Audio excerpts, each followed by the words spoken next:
Hello and welcome to the channel. Thanks for tuning in. On today's menu is a favorite of my personal collection, my Mk9 Cherry Burst Warlock.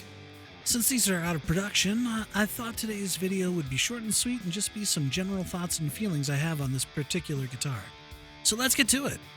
So when it comes to this era of production guitars, the previous owner to the guy who owns it now, which is currently Bill Xavier, was all about going back to b.c.rich's roots in the 70s, which isn't what I personally would think is in itself a necessarily bad thing, but considering the guy basically moved all import production to China, it was pretty evident no one who was really truly interested in a classic rock 70s style b.c.rich had a lot of love for Chinese production guitars.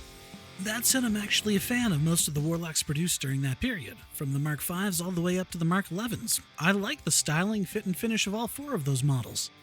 This Mk9 in particular has a lot going for it in that regard. The grain in the mahogany wings is quite striking, to the point I would almost consider it a type of figuring in the wood. It's a sight to behold in person. I also dig the classic R logo inlaid in abalone on the walnut veneer on the headstock. That's also a classy touch. It all comes together with a natural cherry burst finish to give it that classic rock look that it's going for, to me at least. But enough about its looks. The real question is, how does it play and how does it sound? Well, in a word, great. Now, the neck profile is classic leaning for sure. It's not a modern thin, but I wouldn't call it a baseball bat by any stretch either.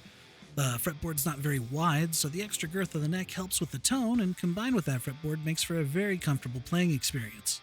The pickups are classically voiced, warm and bell-like PAF in the neck, and a very overwound and aggressive PAF voiced pickup in the bridge.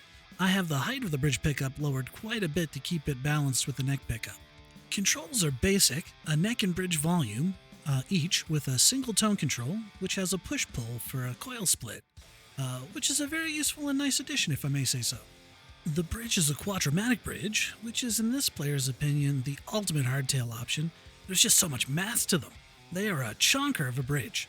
Acoustically speaking, they just add so much additional harmonics and sustain to the instrument, and are just generally quite comfortable to rest your hand on while playing. It is the superior bridge, if you're going hardtail and not doing something like a Floyd Rose, of course.